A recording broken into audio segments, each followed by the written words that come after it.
now moving into some of the higher profile decks. We're going to the fifth one we're talking about is Vegeta. This was played by Marcel. He plays on Octagon a lot. I actually play him a lot. He's on like all the time. He plays this game constantly, so he's definitely a good player. And his build, we were talking about it a little bit, was pretty cool. He used Bulma to basically be able to get his colors right, and I think we were both talking about how genius that is. Right. So he, not counting Trunks, he plays 4, 8, 9, 10, 11. Am I counting 11 green total? 7, 10. No, he plays Gohan too. So yeah, so 14. He plays 19 18 total. 18, 19. Yeah. Yeah, which I really like that concept. Full Power Trunks has a bit of a niche in here, where at 5, turn 3, you're punching them from 5 to 3 with Vegeta plus Champa play. Yeah. And so then, at that point, at any point in the game, Trunks can threaten. He's lethal, yeah.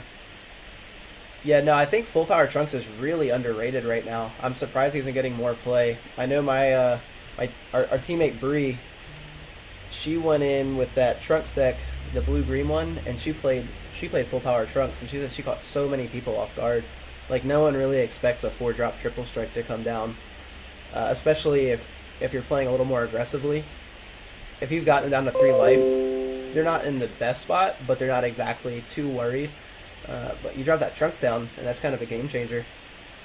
Right. The one thing I would have encouraged him to think about if he didn't is, when I play a list like this, sometimes what I'll do is I'll do 3 Full Power Trunks, and then I'll do 1 Impalpable Trunks. Because what will happen is you'll go with your Full Power Trunks, and they'll combo over it, but then they'll play like 2 Boos. Right. And now those Boos have blocker, and put you in a really bad situation. Mm-hmm. What Impalpable will do is you could Evo on top of the Full Power, get a Piccolo from your discard pile. The Boos don't have blocker anymore, and you can push it. Yeah, no, that's a really good point. I think that's really smart, and you do not see too many people playing that either. So that's a really good idea, and especially with Bulma, since it's searchable, you can get it right on the spot. Right, and keep in mind, most of the time, the point of that Trunks is to be is to ensure that you can play KO on 3 and then Gohan on 3, or Sure. KO and Gohan on 4 without charging one of them. Sure. Or having to charge 2 of them. So most of the time, that's going to be energy anyway. But Yeah. I think it's a niche play that would come up frequently enough that it would justify over, oh, darn, I wish I had my 4th Full Power Trunks. Yeah, exactly. Other than that, I think it's pretty straightforward. Max is on unyielding to make sure he has something to protect himself from behind. Yep. The side deck, He's got pretty Shu. straightforward. Next, Mysterious Presence of Monica is something that's coming up a lot in sideboards, right alongside Furthering Destruction. And again, the reason for that, I think, is these Mecha Frieza decks and these Ginyu decks, they really play one-for-one removal.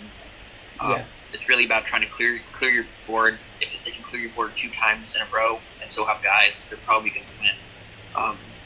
Mysterious Presence not only lets you do that affordably, but sometimes you can convince your opponent to bloodless your 3-drop. And if they're bloodlessing your 3-drop, that means they're not bloodlessing your 4 and your 5. Oh, definitely. Yeah. No, for sure. Yeah, I thought that was pretty neat, because I didn't see any play of that card in Connecticut. I'm sure there's probably some people playing it, but just personally in my own matchups, I didn't see anyone play it, so I thought that was pretty neat. Yeah, it also makes a lot of sense in Yellow-Blue Mecha Frieza, or not Mecha Frieza, Golden Frieza, where you're launching your own guys anyway, so you don't have a board. Right. And it makes sense in Soul Striker Goku, because you're removing their guy for 1 mana. Sure. Yeah. Yeah, no, definitely. That's all I had to say. Yeah. No, I thought it was interesting. He sideboarded the objections. I guess if he feels like he needs to ramp more. He's got the 4 bundle Gokus. They're both just. I was surprised to see those 2 cards in sideboard. You don't see when people play that, you see usually they're main. So I thought that was interesting. Right. He's got the one Kale and the one Gohan just for a little more removal. No, I think it's a solid build. How do you think this compares to like the blue red build? I don't know if you saw it, the one that like the kitchen table guys were running. Remind me. So they were playing a Champa core, correct? Yeah, so they were playing the Champa line, and they played it super aggressively to basically win by turn 3. And they had one of their players went undefeated the first day of Swiss and Connecticut, and then I actually watched his match in top 16. He lost by not being able to combo. He was 5k short, I guess, to win. And the worst part was when he picked up a life from his Dash Pack Goku, he picked up Objection, and the other one was the 5k he needed. But no, I just thought when they were playing that, I was talking to Sawyer from Kitchen Table, and I play with him sometimes on Octagon and talk to him a bit, and he was real confident in the build, and he told me when the event started, he said that guy right there is going to go undefeated, and he did until the second day of Top Cut, and I think Marcel went undefeated with this build, or maybe one loss until Top Cut. I can't remember. I don't know if you remember. I don't, but I know he was I up think there. Vegeta, He was second seed. Okay. So conceptually, I think Vegeta makes sense for being the most anti-meta leader in the game right now, because he can go under Ginyu, he can go under Mecha Frieza, and crit those first 4 life cards out before they get a chance to draw them, which they're going to otherwise inevitably. So Vegeta tries to sneak under that, take advantage of that. Do I think it makes sense to play Relentless Aggro versus still playing to go tick for tack against them, but have them at the disadvantage of not having a lot of cards? I don't know if Super Rush makes a lot of sense. I've been a huge component of the deck at one point. I have a full deck profile about it. Maybe I'll put that in the comments section, in the notes section as well. Oh, cool, but cool. I think that they both make sense. Yeah. One thing I like about aggro builds right now is I think it's tough for Mecha Frieza to keep up with some aggro decks.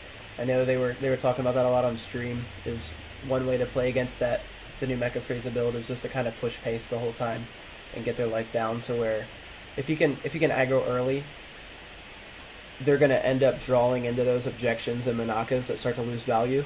So you end up being able to swing in while they have a handful of just extra cards that won't help them. Right. Cool. Alright, so our next list here, I know you were excited to talk about this one. I'll let you start this one off. This was Anthony Hernandez from All About You. This was his cell build. Right. Yeah, so, Anthony actually also played this, I don't know if it was verbatim, but he played the same deck type in Orlando. Or in Connecticut, yeah. He played the same for both. I think Cell was an incredibly versatile leader. I don't think people are accepting or really looking at it past, I can play 7-cost Cell. This seems conceptually one of the best cards in the game. We need to build around it. And, this is a great example of why you don't need to. Mm-hmm. Definitely. There's a lot of things I could talk about this deck, but in reality, it's actually very comparable to the Trunks deck. Runs the same core, takes advantage of the Cheeto here to save the day. What the Cell variant does is, while Trunks goes, okay, Mighty Mass is going to discard my Go 10 and my Trunks, and I'm going to combo off the Gohan so Vegeta is live. This deck says, okay, I'm going to kill your little guy by putting something underneath Cell, and then I'm going to Mighty Mask, and then whenever I awaken, I'm going to drop 2 to kill your 4-drop. Now my Gohan's in the grave, and now my Vegeta is online. Yep. So conceptually, it's a pretty similar thing. I like also when Tien goes and you grant yourself twice for you to awaken. You're milling 2 cards, and often you'll hit one of a Go 10 Trunks or Gohan to turn it online. He plays Energy Attack Trunks, which is actually just him wanting to run a hollow. There's no reason to play Energy Attack Trunks over the vanilla Trunks in this deck. It's actually a worse card because you're going to hardcast it at 10,000 on it. Is that really why you wanted to play it? Yeah. So that they're both 2 cost, 1 blue. Energy attack Trunks on your turn. He's 15 on when you have 3 or more mana. But then he goes back down to 10,000 on your right, turn. right. Yeah, he literally just did it to swag out. I thought it was pretty funny. He runs Kale. He runs Gohan. Interestingly enough, when we're seeing these many Kales and Gohans, people are usually considering furthering Destruction Champa, but he actually doesn't copy that. Yeah, and I mean, I wouldn't be opposed to playing it in this deck either. I think it could actually really be strong in this build, but yeah, no FTC in this one. Yeah, but other than that, this deck doesn't run a lot of defense. It tries to get a big hand and then combo out. Ability Unleashed Gohan is actually one of the most important cards in this deck because it allows you to threaten at 2, or you're taking them down to 2 life a lot. So I remember when he was on stream in Connecticut, he had like 14 cards in hand. He was only staying at 4 mana. He didn't even play 5 mana to go play Gotenks. Really? He just swung Wow. with the ability, and they were at 2 life. It may look like he was just going to go for a draw, but no, he goes double break, and he just combos out 9 or 10 cards, and the opponent couldn't do anything about it. Wow. Yeah, that's actually really interesting that he stayed at 4 energy. I know I watched him play in Connecticut against Danny. They played in Top Cut against Danny Hype, and it was cell versus cell, but they were really different. Danny was playing the hand destruction cell, which I thought that was really cool. And their games were all pretty close. They went to time, but their game 1 took almost a whole hour. Wow. And then game 2, some fuzzy things happened, and Danny ended up winning and beating it, but it was really close. And just like you said, Anthony's hand was just always ridiculous. Mm-hmm. And that Gohan really does put in work. I think he's arguably one of the best red cards in the game right now, to be honest. I mean, 3-drop, draws a card, and double strike. I mean, that's just... I don't know. Right. That's just so insane there are to me. a lot of 3-drops that can generate advantage. Assailant Vegeta can deal critical damage. Gotenks forces a discard whenever he attacks direct. Sure. Ability Unleashed is the only turn 3-drop that has the ability to gain advantage regardless of what your opponent does. Yeah. Yeah, exactly. Right, Gotenks is limited that it can't attack monsters and gain advantage. You can combo over the crit, but ability Gohan is more reliable. Yeah, and I would say on top of that too, crits start to lose value as the game gets later, and Gotenks loses some value earlier game, but Gohan just really has value at almost all times. Right. The one other thing I'll mention is, of course, he runs 3 colors, which I don't think a lot of people automatically think 3 colors will sell. No, yeah, that's true. But not only does Mighty Mask tutor your blue Goten and your blue Trunks to turn on your Sensu Beans, but then you can leap to the future to tutor your Super Saiyan Gotenks to turn your green online too. Yeah. Yeah, no, that is really cool, and I think as the excuse me, as the game keeps progressing, I think people are really going to start coming up with some really cool builds as far as putting color combinations and card combos that others didn't expect, just by having unique ways of being able to pull those energy and not having to play it, because like in Tricolor, for example, I remember when it first came onto the scene, and basically you cannot drop below 16 of green or blue because it just doesn't work. You won't be able to get the energy. And now with all these cards, I mean, he's running. How many blue is there even in the deck? There's 6 or 8. 6, 7, 8. Yeah.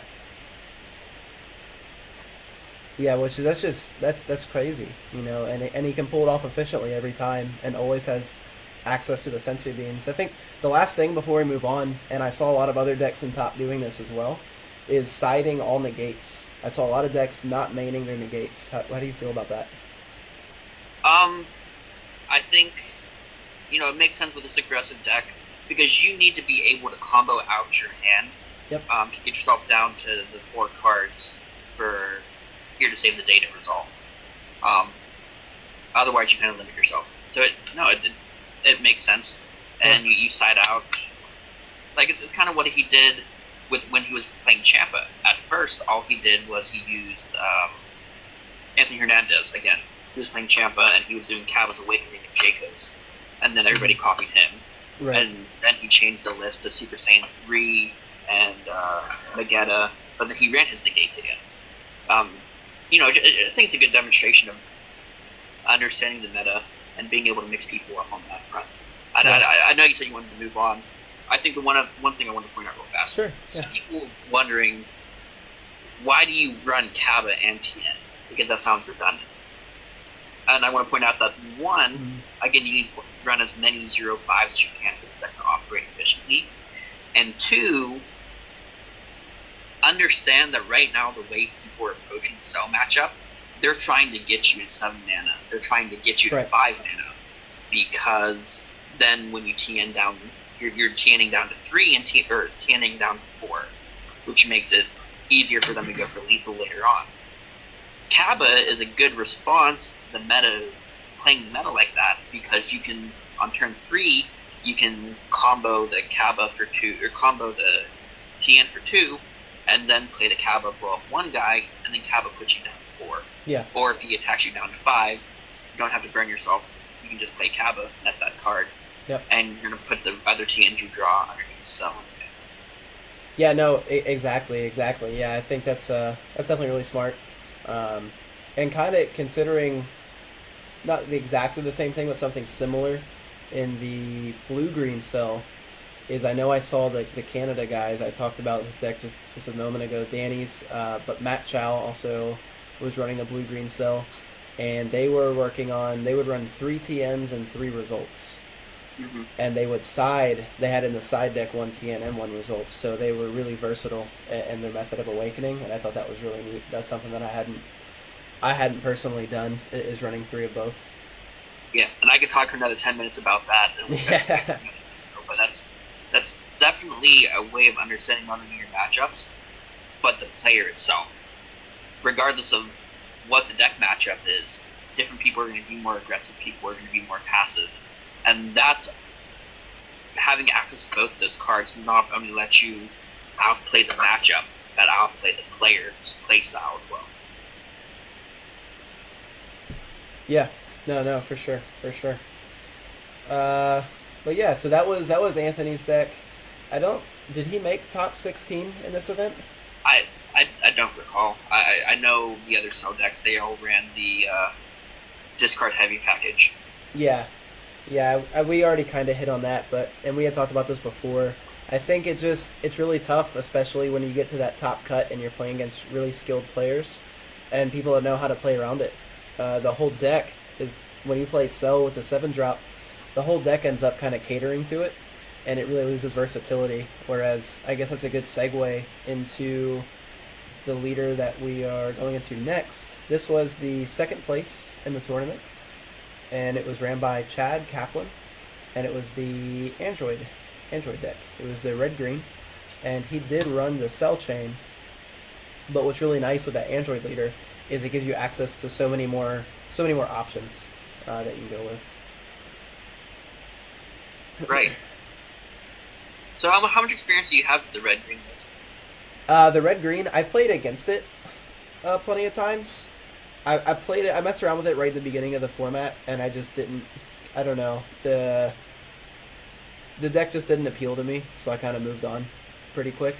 But no, I've played against it quite a bit, and I know it does give Tricolor a hard time sometimes. And I think the reason it gives it a hard time is not because of Perfect Force Cell. It's because of their ability to kind of swarm and overwhelm you with the androids. Right. So what we see here is another aggressive list that doesn't run any negates.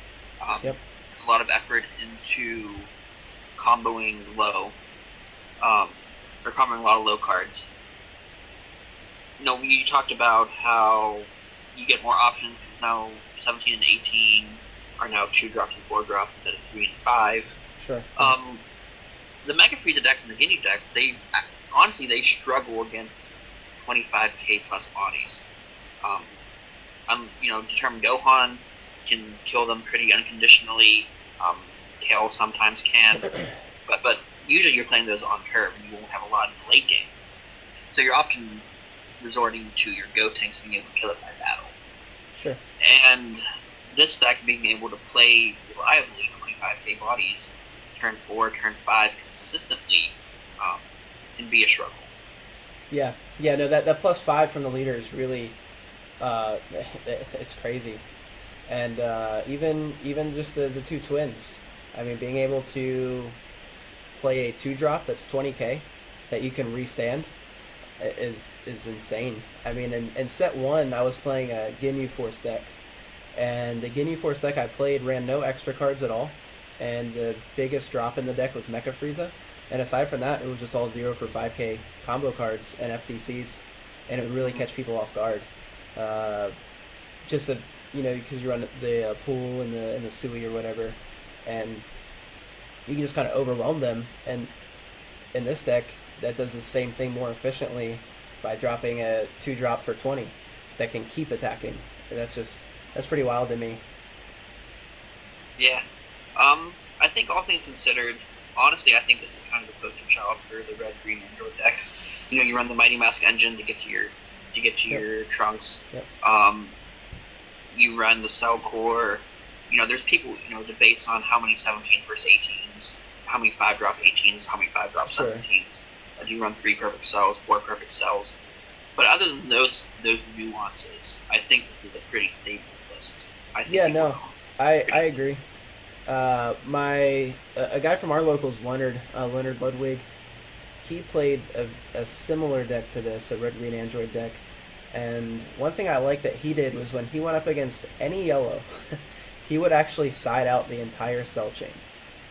And he said he really found a lot of success doing that, and he would just make it more aggressive and just push the pace of the match and just put pressure on the opponent constantly, because he said when you play that and it gets bloodlusted, you essentially just lose a turn, and you lose those cards out of your hand that you had to Union Absorb to get there.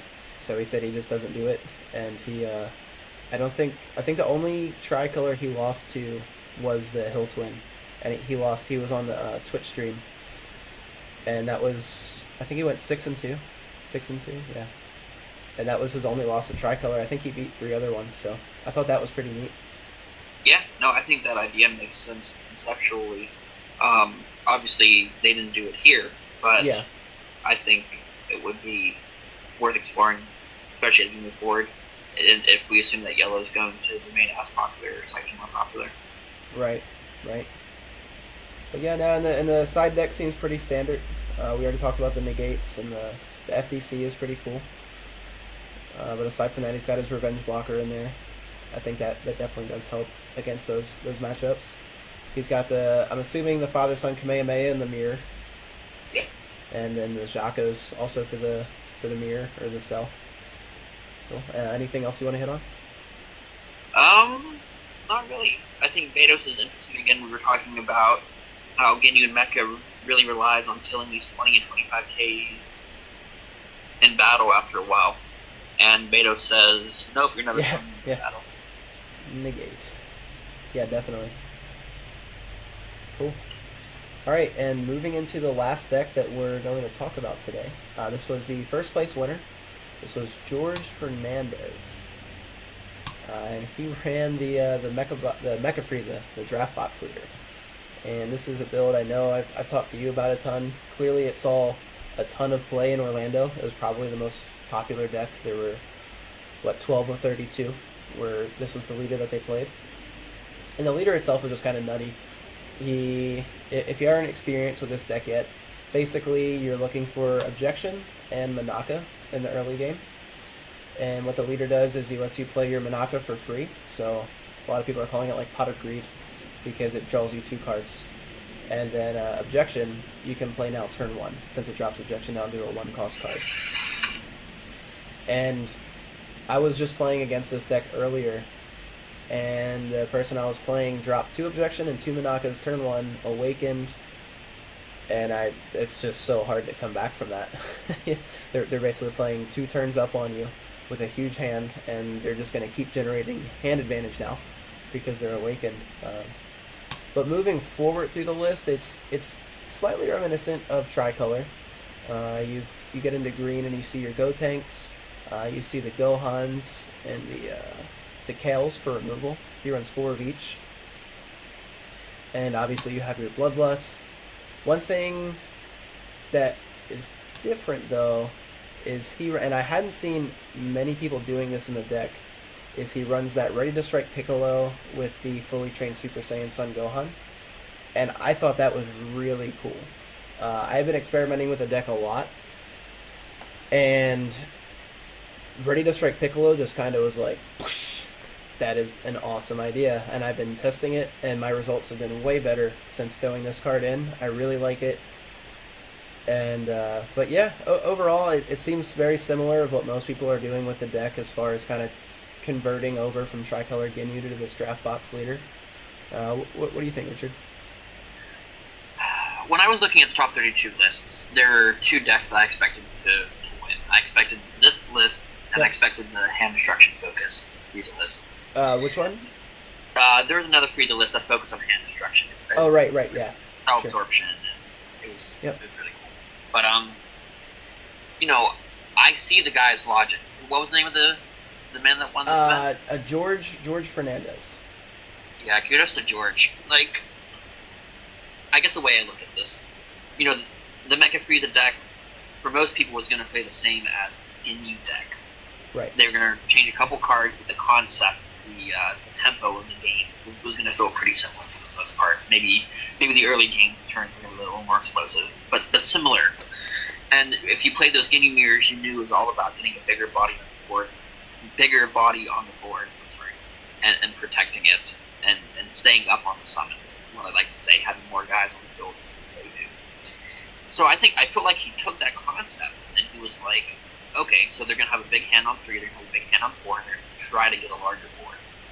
Yep. I can play fully trained on 4, get my Ready to Strike, knowing the only removal they really play for this guy, or for Ready to Strike, is going to be the Kales and the Gohans that blow everything else up with. Hopefully now the not Mecha Frieza Goten. deck can play that on curve behind a free cold Bloodlust, and then they can push in while they're already at 5 or 4. And if they decide to combo out to protect themselves, just to stay under Ready to Strike, you just made them discard the same number of cards. Right. Like it was a huge net. And then what he would do is on 5, now he would play the Kale, blow up the Ready to Strike because they already did their job. Yep. And you still have the mana behind him for a sense of Earth Twist. Yeah. That really shows an understanding of how to play the mirror and how to overcome it. Yeah. Yeah, and then at the same time, crazy. he realized... I'm sorry, what were you going to say? Oh, no, go ahead. And then I was going to say, and then the second part of that is realizing, okay, so I'm not running a lot of yellow. I'm never going to charge Midoriya. I don't want to charge Bloodlust. But eventually I'll get to the point against a more aggressive player that understands the matchup better. I'm going to need to find a way to hardcast Cold Bloodlust. So he sides in the Destructive Occupation. Yep, I already switched to it on Octagon. Yep. And what that does is that lets him not only charge the Destructive Earth Pressure, so he can hardcast Cold Bloodlust when he needs to, but those Pressure Balls and Friezas can be live independent of having yellow and mana anyway. Yeah, that Frieza. Oh, those were the 2 cards in this list that I was like, wow, that is so smart. Piccolo and Frieza, and that was just something I hadn't gotten around to trying or considered yet. And I actually watched a deck profile with him. I think it's up on Pro Play Games, and he said he's actually going to main the 4 Friezas now. He said he wasn't sure yet what he's going to drop for them. But he said they just ran so well, and in just about every single game, he sided them in, regardless of the matchup. And I watched his finals match, and I watched one other game he played. And oh my god, just in every aspect, these Friezas were amazing. To charge for the Bloodlust, like you were saying, or just to play and get that body on the board. We were talking about earlier. one way to beat these Frieza's deck is to really pressure them, and that Frieza, I mean, on your opponent's turn, just paying 1 for a 15k body, that's decent pressure, and that's something they're gonna have to deal with, or they're gonna start discarding a card from hand every turn. Right. Yeah. When I was testing, I've tested these yellow decks pretty extensively. Looking at the fact that he also has full power energy, there's almost never been a time that I played full power from hand that I wouldn't have rather it been a destructive occupation. Like, they generally accomplish very similar roles for me, except for like the last turn. But destructive, as you said, has the benefit of being a launch target for KO afterwards. Yeah. The card is just so versatile in the deck. I mean, it can play its energy. It's the KO target. It can put pressure on the opponent. It's just, I feel like when you have it in hand, there's no time when you have it and you're like, oh man, like Frieza, I wish I'd do something else. Most times you're gonna want one of those in your hand for one reason or another. It's gonna put in some good value in the deck. There really isn't, and as people play these yellow decks more and they figure out the way to beat them is by going wide. I think a lot of guys earlier on that they can't easily address with one individual removal card. I think Destructive Occupation, I think the blue Gohan with the same effect is going to see a lot more play. Oh yeah, and I heard on stream, Dusty from Kitchen Table was saying one thing that was a little surprising to them was how much play those 1K combo cards got in this regional as opposed to the Hartford. Apparently there are a lot of decks in all colors running these 1K combo cards that can hit the board. So I thought that was really neat. I mean, it's kind of cool too. You figure it's only been 2 weeks since Connecticut, and already a huge shift in meta and play style. Just from that one tournament, already different cards that people are running. Siding the negate, so something I didn't see in Connecticut. These 1K combo cards, and obviously the draft box really mixed things up. I was surprised no other draft box leader made it to the top cut. I still have some hope for Majin Vegeta. Take the same strategy as Blue Vegeta of going underneath the mecha underneath to get you stealing their crit cards from under them. But after some play testing, that deck is easy enough to be played around. I don't think it would do awesome against people familiar with the matchup. But I'm certainly open to being proven wrong on that front. I hope people explore that leader more. I tried Gotenks a few times. Unfortunately, I think Gotenks is a worse Brawly, which is hard to say because anyone that knows me knows that I think Brawly is damn near unplayable, and I realize it's not that bad. But there's so many situations where you combo to protect your life, and now the Gotenks has a bigger hand, and it seems easy enough to play around. I'll look forward to seeing if somebody finds a way to circumvent that. But yeah, no, that's something that I always like to see too, is those rogue decks that make it up there to top cut that isn't the deck that everyone's posting about in the community groups and on Reddit. It's that deck that no one heard of from that player that no one knew, and they just come in and with a full understanding of what the popular decks are, what people are going to be playing, and they just come in and just crush. I love to see that, and that really shows the difference between a player who's just a good card game player in general, they can play any deck, and the difference between them and like an elite player, where they can go in, evaluate a meta, and say, this deck is good. This is going to beat everyone, and they go in and they prove it and they do it. And I don't know. I always have a lot of respect for people that can come in and do that. And I think really see cool. that. I think we see that talent demonstrated well in the best of 3 game with the side deck. I think we see it being a super important skill in the best of 1 format. So like these Sunday ARG events and like this 1K in Ohio next month. Those are both best of 1 events in Barton. And I think people that are able to predict the meta and move a step ahead are going to be the ones that win those Sunday events. Oh yeah, and, no, definitely. That's the ones. I guess this isn't as popular, but I'm not really opposed to the to a best of 1 format. To be honest, I'm fine with either. I'm not real picky when it comes to I know some people are very opinionated about that. I'm not as opinionated on it. I enjoy both formats, but I do agree with you there. And coming from the spoils, all spoils matches were best of one, and that was mainly because games could literally. I played a spoils game one time that took like 2.5 hours, with 75 card decks, so a lot different. But coming from that, I never had a time where I was like, oh, I wish we had a best of three. You just had to account for the meta and kind of build your deck knowing that it can stand up to what you think you're going to face and still carry out its own game plan.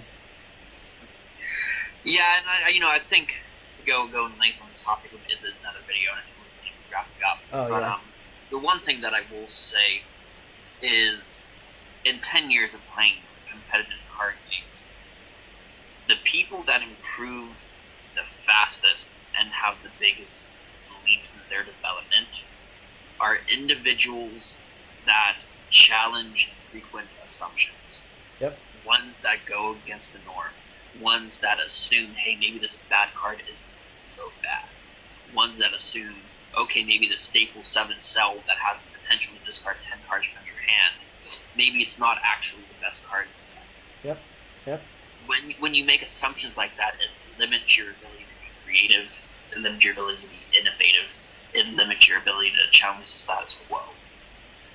People that are contemplating or that feel strongly about best of three being superior format, I'm curious on how much they have challenged that assumption, how much they've played best of three versus best of one, how many tournaments how that has affected their their ability to perform well in an event, or how many of those best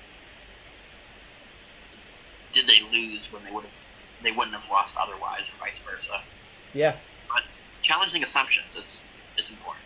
Yeah, no, definitely. Yeah, so I know Pat O'Neill talked about that topic in one of his videos. Again, if you can remember, we put that in the notes as well. Yeah, no, I totally agree, and just ruling a card out completely, I think is bad for any game.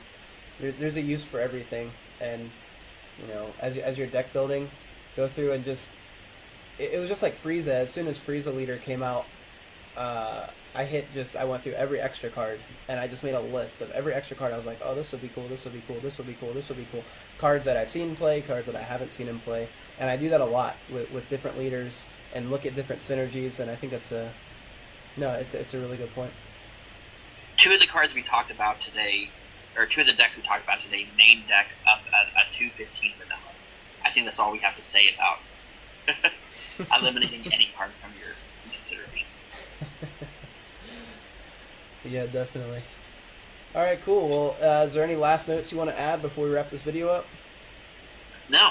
Thank you for having me. So, I go by the community as Zapdos, usually, which is Zap. I don't have a lot of first-hand material, but I assist a lot of people with a lot of their content. Feel free to reach out if you ever need help with anything. If you ever want to be featured on Hermit Style, feel free to reach out to Bacon, myself, and anyone else on the team. We're more than open to helping you with content or giving you a platform to feature yours. Yeah, for sure. That's kind of the whole point behind this Hermit Style Gaming. We want to make basically a resource for the community where you can come and find out for players of all skill levels. You can find all the top lists, you can find strategy, you can find video content, gameplay. On the site, we're going to be the exclusive host of the Octagon image packs. So any aspect of the game, whatever you need, we're hoping that we can provide a really good resource for the players, something that'll help them. And like Richard said, feel free to reach out to us. We're really happy to have Richard on the team now. We also have myself, Bree, Raina, and Ben, who they're all going to be hitting up some videos soon and some different articles on the site, so be ready for that. And lastly, just a shout out to Danny Hype. He's one of our partners. I have a video that I'm working on with him. We'll be launching that hopefully soon. And also a shout out to Triple G, 3XG, Matt Combs. He's a local player here, and both of them, Danny and Matt, have both helped us out a lot. They've given us a lot of support, a lot of tips, and we hopefully will have some really cool collabs coming with them soon. But yeah, thanks for watching, guys. That was our recap on the Orlando Regionals. Definitely let us know what you think. Let us know if you disagree with what we're saying, and tell us why. Like we were saying, think outside the box. Just because we thought a certain deck was good or a certain card was bad doesn't mean we're right. That's just our opinion, and a lot of times that reflects just our own personal play styles. So definitely let us know what you think, and thanks for watching.